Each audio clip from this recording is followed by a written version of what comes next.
All right, guys, next up, we turn to the NFC side of the house. Saturday at 4:35, the vaunted Rams defense and a one-handed Jared Goff march to the frozen Lambeau Field, take on Aaron Rodgers and the Packers. Of course, the Packers were the first seed. They had a bye week, and they are going to come off that and await their arrival. And this could be some pretty good matchups, this one for sure. So, Jay, can the Rams defense keep Aaron Rodgers and Devontae Adams in check and try for an upset, or the Packers just going to be too much for them? The Rams, in my estimation, they're in the same exact position they were last week. On the road against a quarter at a significant quarterback disadvantage. Walford or Golf, I'm not sure it makes too much of a difference. But their defense they did their job last week. They made Russell Wilson look below average in my estimation. 11 for 27. It don't get a whole lot worse than that.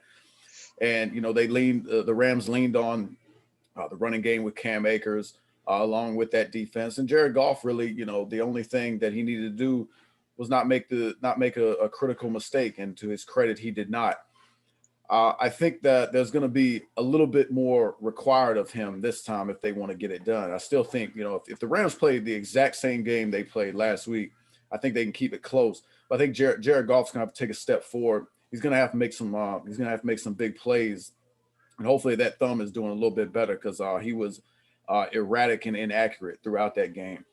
I think I look at a guy like Jalen Ramsey in this game. He'll be the focal point of this Rams defense, at least on the back end. Going against Devontae Adams. I know it's one thing, and DK Metcalf is the quintessential freak of nature out there, wide receiver. And Jalen Ramsey, in their meetings this year, has held up quite well. This is a different animal. This is Aaron Rodgers and Devontae Adams. Perhaps the best quarterback to wide receiver combination that you have out there. And I'm not sure how that's gonna play out.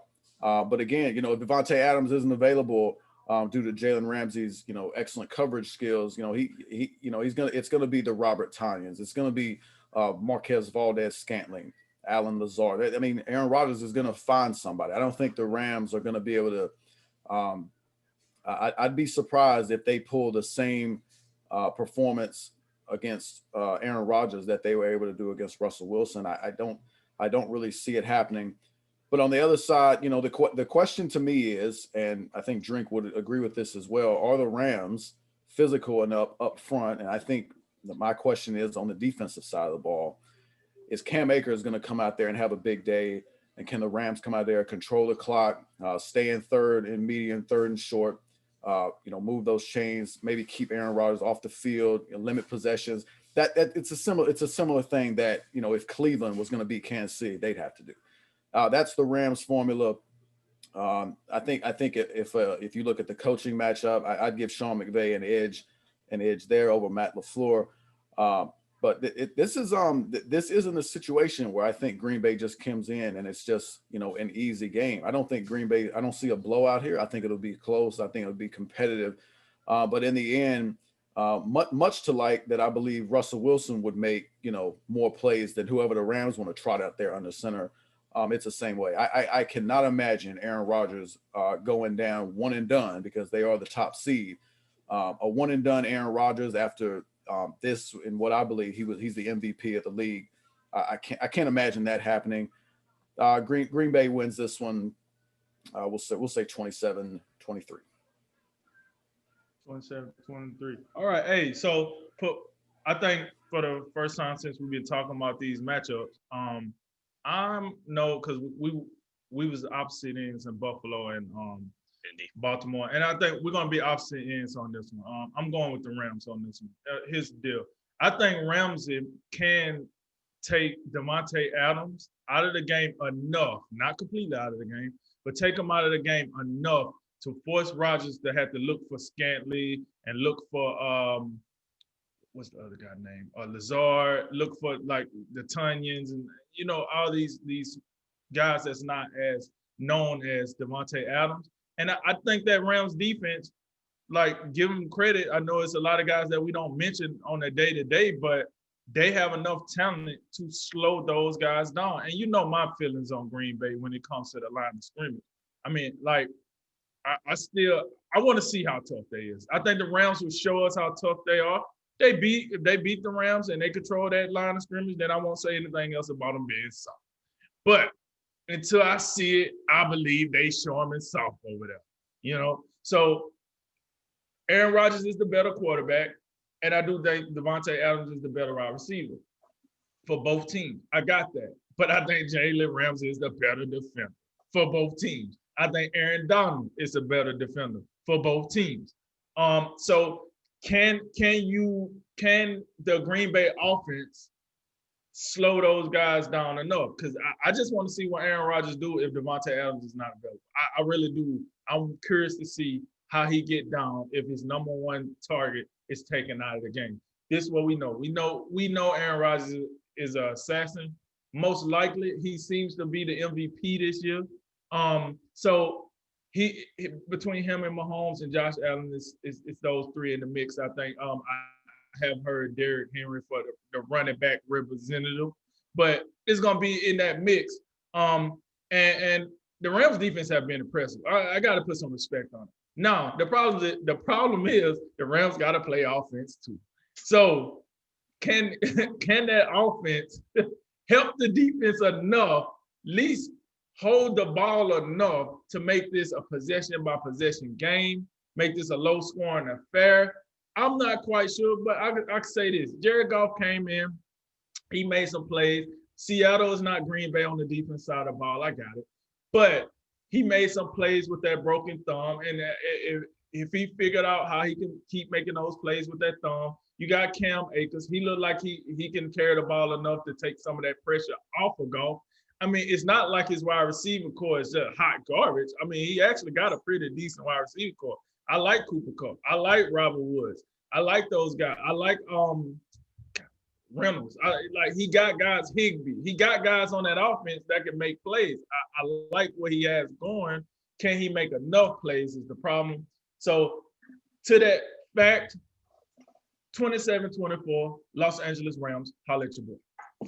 You know what's funny about the Devontae Adams, Jalen Ramsey matchup is we really never seen it before.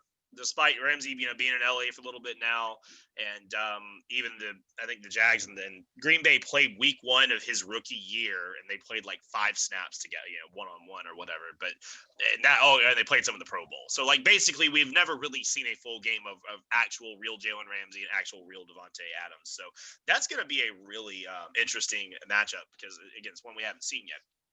But we know that Jalen Ramsey has pretty much smothered almost everyone this season, and it's been pretty prolific what he's done. So I think, like you said, he's going to be able to take him out of the game to a degree.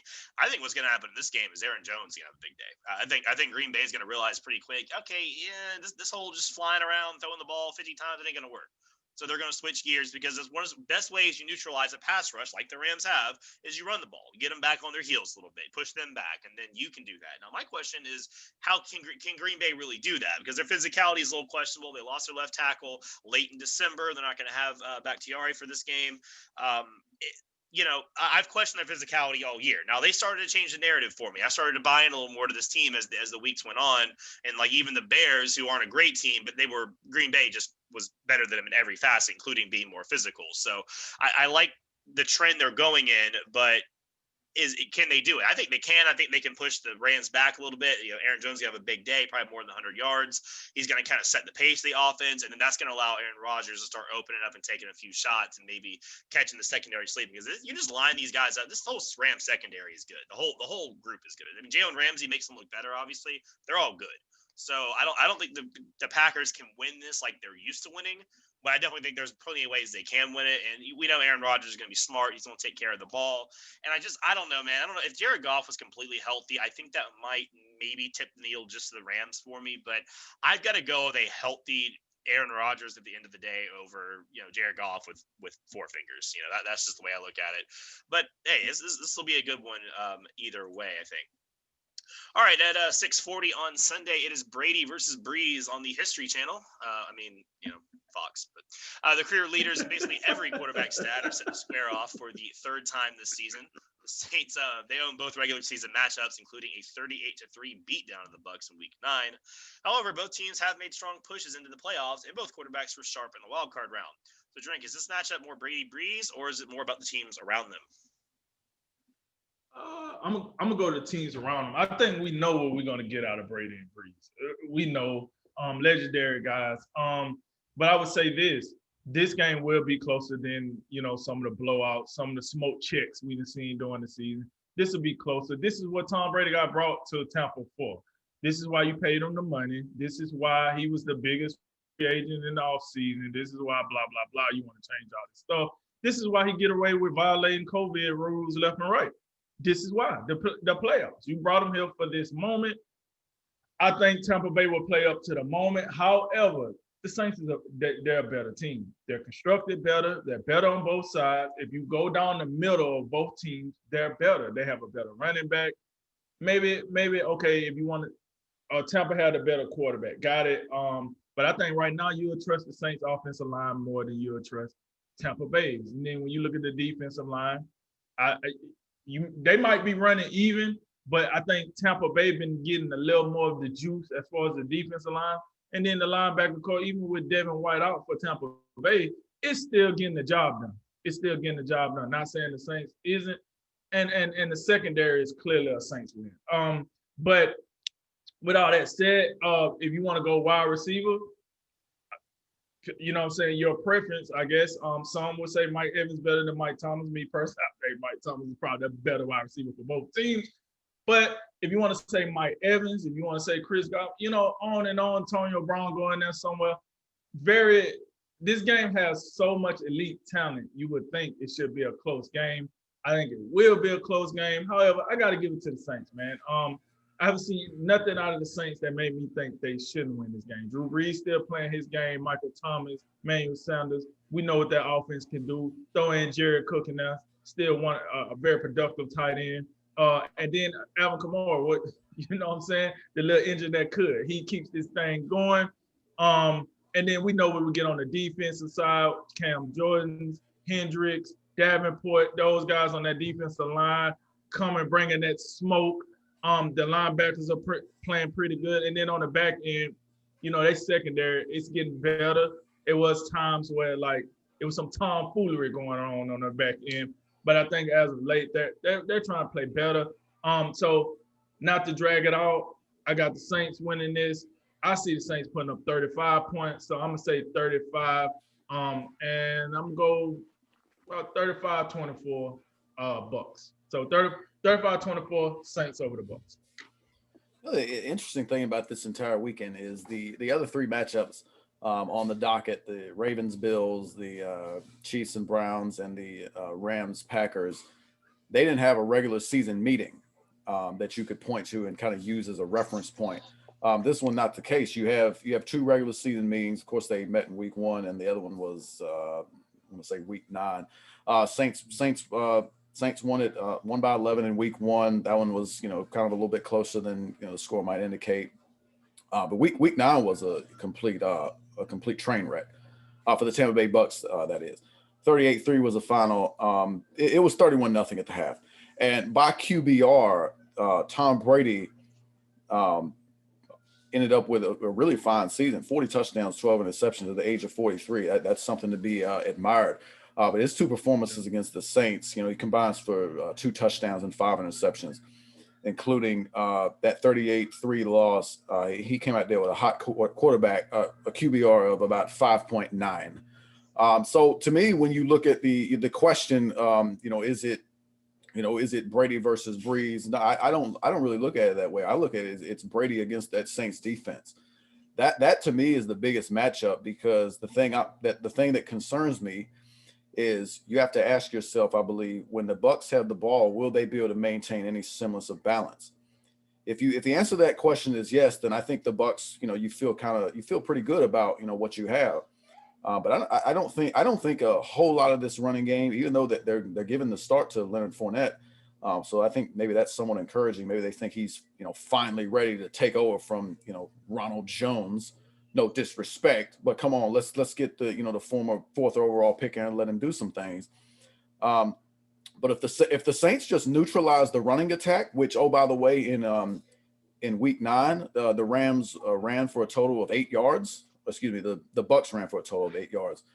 if that's what we're gonna do again, then Tom Brady has no chance. He can't drop back, 40 more than 40 times in this game because the Saints defense is too good. The narrative here with the Saints for so long has been Sean Payton and Drew Brees, and they just fly up and down the field.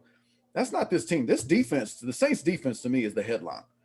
And Drink ran off, all the guys they have, and it's an impressive bunch. And Dennis Allen, maybe he's a guy that should be mentioned more in some of these head coaching searches. Maybe he's a guy that deserves another chance. Story for another day, obviously. But I mean, this defense, in my mind, is what makes this team go, along with the Saints running attack of Alvin Kamara, Latavius Murray, sprinkling a little Taysom Hill here and there.